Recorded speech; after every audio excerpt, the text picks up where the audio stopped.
नमस्कार, हर खबर हिमाचल प्रदेश देख रहे हैं आप। मैं हूं आपके साथ ज्योति। चलिए रुक करेंगे खबरों का।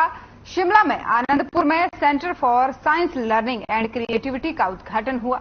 वहीं मुख्यमंत्री सुखविंदर सिंह सुक्खू ने इस केंद्र का उद्घाटन किया। यह प्रदेश का दूसरा साइंस लर्निंग सेंटर है। इससे पहले पालमपुर में साइंस लर्निंग सेंटर के जरिए बच्चों को रोचक और रचनात्मक तरीके से साइंस की पढ़ाई करवाई जा रही है। शिमला में भी केंद्र की शुरुआत हो चुकी है। अब यहां पर एक प्लेनेटरियम की भी बनाया जा रहा है, जिसका काम साल 2024 में पूरा हो जाएगा। इस दौरान मुख्यमंत्री सुखविंदर सिंह सुक्खू ने कहा है कि इस केंद्र की शुरुआत होने के साथ बच्चे रचनात्मक तरीके से साइंस की पढ़ाई कर सकेंगे। यहां 60 बच्चों के लिए हॉस्टल की भी सुविधा होगी। उन्होंने कहा कि प्रदेश के ज्यादातर स्कूलों में साइंस की पढ़ाई करवाई जा रही है। जहां जरूरत होगी वहां इसकी संख्या भी बढ़ाई जाएगी। वहीं हिमाचल प्रदेश के मुख्यमंत्री सुखविंदर सिंह सुक्खू ने एशियाई खेलों में भारत के बेहतरीन प्रदर्शन के लिए बधाई भी दी है। उन्होंने कहा है कि ये पूरे देश के लिए बेहद हर्ष का विषय है। महिला कबड्डी टीम ने भी एशियन गेम्स में गोल्ड मेडल जीता है। इसकी अगुवाई हिमाचल प्रदेश की रहने वाली ऋतु नेगी कर रही है।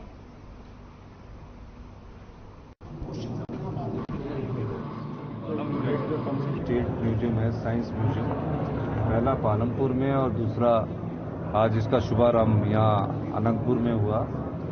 और इसके साथ ही हम नेशनल म्यूजियम जो है प्लानिटेरियम बना रहे हैं। और मेरा मानना है कि आने वाले समय में बच्चों की साइंस के प्रति इसके रुचि बढ़ेगी और साइंस जो है वो भविष्य की चुनौतियों का सामना करने के लिए सबसे बड़ा हथियार है।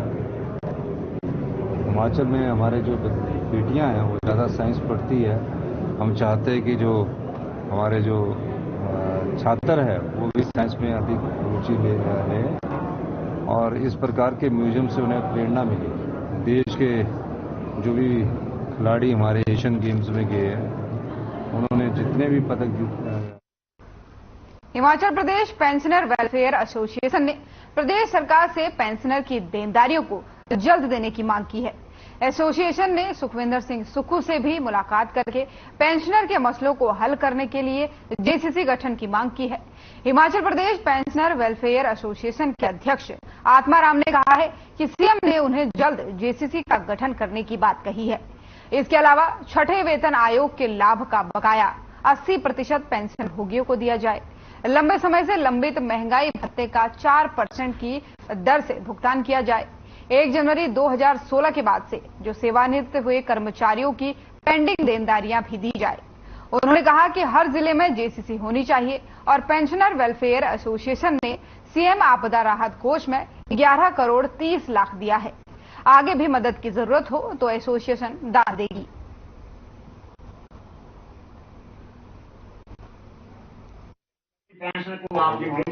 सुखविंदर सिंह सुक्खू से हमने एसोसिएशन ने मुलाकात की।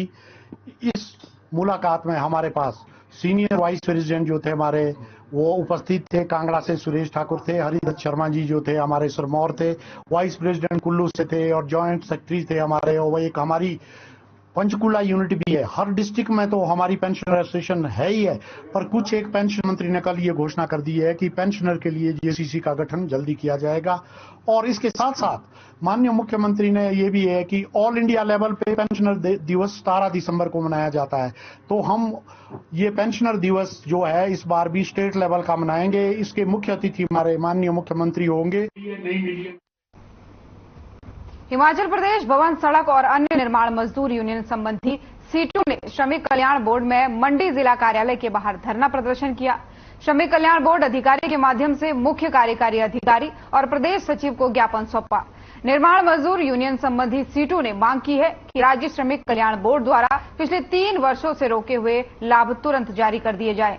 पिछले 1 साल से मजदूरों के पंजीकरण, नवीनीकरण और अन्य सहायता राशि प्राप्त करने पर लगाई गई रोक हटाई जाए।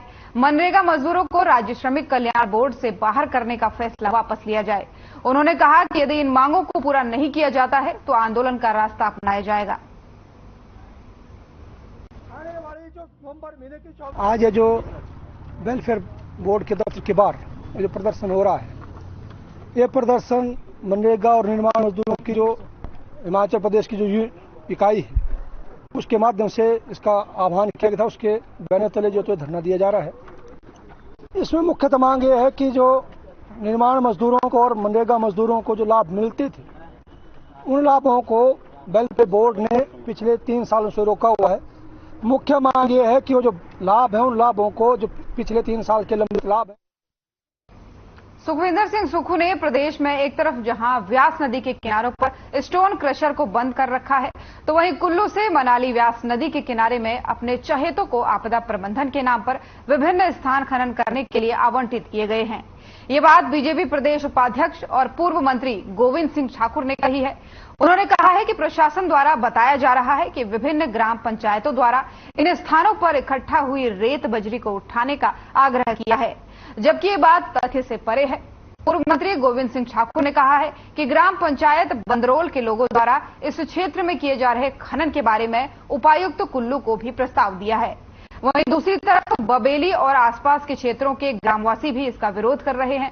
उन्होंने कहा है कि व्यास नदी में खनन करने के लिए केवल गाहर पंचायत के द्वारा नेचर पार्क के पास इकट्ठा हुए मलबे को हटाने के लिए कहा गया था, लेकिन खनन विभाग ने इसके स्थान पर दूसरी जगह को दर्शाया है। भाजपा प्रदेश उपाध्यक्ष एवं पूर्व मंत्री गोविंद सिंह ठाकुर ने कहा है कि इस सारे प्रकरण में बड़ी धांधली होने की आशंका है और इसके लिए किसी भी तरह की खुली निविदा आमंत्रित नहीं की गई है। इस तरह से सत्ता का दुरुपयोग नहीं बख्शा जाएगा।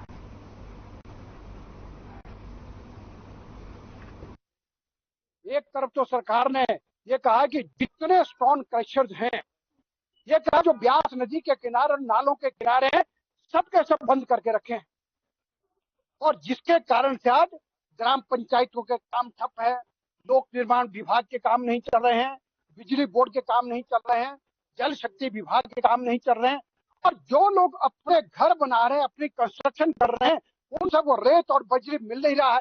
और एक तरफ तो ये कहते हैं कि ब्यास नदी कारण स्टोन क्रशर बंद करके रखे हैं और सारे विकास के काम ठप हुए, और दूसरी तरफ ये इस प्रकार से यानी कि चोरी छुपे ऐसे अपने लोगों को यानी ब्यास नदी के कारण से रेत और बजरी उठाने के ठेके दे करके और बड़ी बड़ी मशीनें उतारने की जो है बात कर रहे हैं।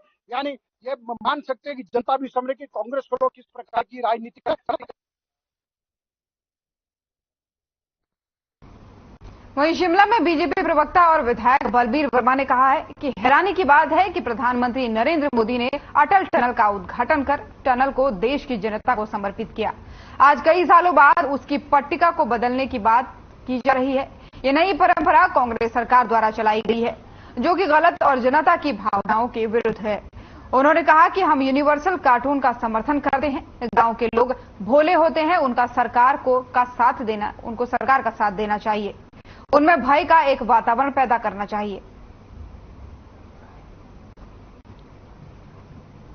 हिमाचल प्रदेश के अंदर एक नई परंपरा कांग्रेस पार्टी लाई है। जो जनता ने जिनको घर बिठाया है, जो जनता से हारे निकारे हैं, उनके नाम पट्टिका में डालकर कांग्रेस क्या सिद्ध करना चाहती है कि पट्टिका में नाम लगा के क्या वो एमएलए बन जाएंगे। मेरे को इस बात की बड़ी हैरानी है कि हिमाचल प्रदेश में ये परंपरा नहीं थी।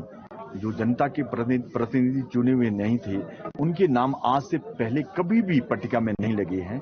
या कांग्रेस किसी भी सरकार का नॉमिनेटेड चेयरमैन, वाइस चेयरमैन हो या एमएलए, एमपी, मिनिस्टर हो, उनके नाम तो आज तक पहले लगते रहे हैं।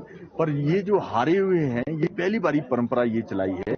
मैं तो कांग्रेस पार्टी की अध्यक्षा श्रीमती प्रतिभा सिंह जी से ये कहना चाहता हूं कि ये नई परंपरा आप ना लाएं। स्वर्गीय श्री वीरभद्र सिंह जी ने 6 बारी मुख्यमंत्री रहे, उन्होंने एक बारी भी हारे हुए की पट्टिका का नाम। वहीं नालागढ़ के चौकीवाला में पुलिस ने देह व्यापार के धंधे का पर्दाफाश किया है। पुलिस ने होटल से 6 युवतियों का रेस्क्यू किया है, जबकि संदिग्ध हालतों में पकड़े गए 6 युवकों से पूछताछ की जा रही है। पुलिस ने होटल के मैनेजर सहित 3 लोगों के खिलाफ मुकदमा दर्ज कर कार्रवाई शुरू कर दी है। जानकारी के मुताबिक डीएसपी फिरोज की अगुवाई में पुलिस टीम ने गुप्त सूचना के आधार पर होटल में दबिश दी और 6 युवतियों और 6 युवकों को अलग अलग कमरों में संदिग्ध हालत में पकड़ा। एसएचओ कुलदीप शर्मा नालागढ़ ने बताया है कि पुलिस टीम ने देह व्यापार की गुप्त सूचना के आधार पर देर शाम चौकीवाला स्थित होटल में दबिश दी और 6 युवतियों को रेस्क्यू किया। जबकि होटल मैनेजर सहित 2 अन्यों के खिलाफ केस दर्ज कर कार्रवाई शुरू कर दी गई है।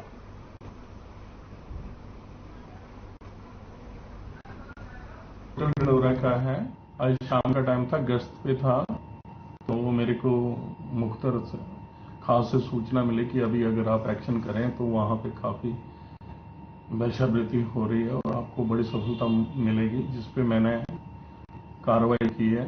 वहां पे कुछ लड़कियां, कुछ व्यक्ति पकड़े गए हैं, जिनको लेके मैं थाना आ गया हूँ। केस रजिस्टर कर लिया है, कल इनको पेश किया जाएगा। जो भी कार्रवाई होगी एज पर लॉ की जा रही है। बरसात के लंबे दौर के बाद से हिमाचल प्रदेश से मानसून रुखसत हो गया है। मौसम विभाग की माने तो आने वाले समय में प्रदेश में मौसम साफ बना रहेगा। हालांकि इसी के साथ ही प्रदेश में तापमान में भी गिरावट दर्ज की जा सकती है। इस बारे में मौसम विज्ञान केंद्र शिमला के निदेशक सुरेंद्र पाल ने जानकारी दी है। मौसम विज्ञान केंद्र के निदेशक सुरेंद्र पाल ने बताया है कि हिमाचल प्रदेश से मानसून रुखसत हो चुका है।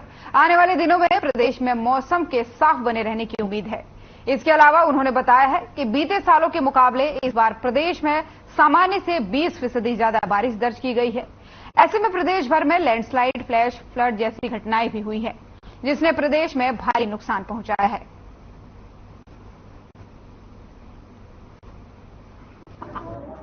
हिमाचल प्रदेश से विदा हो चुका है और जहां तक इस साल के मानसून की बात है, एक्सेस रेनफॉल हुआ है इस साल 20% ज़्यादा मानसून लेवल रहा है।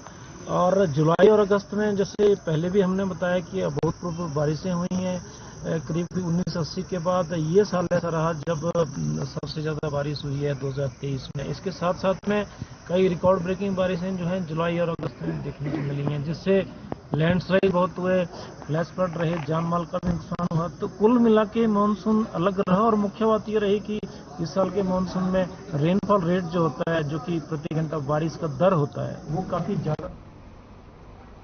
और हिमाचल प्रदेश की खबरों में फिलहाल इतना ही। नमस्कार।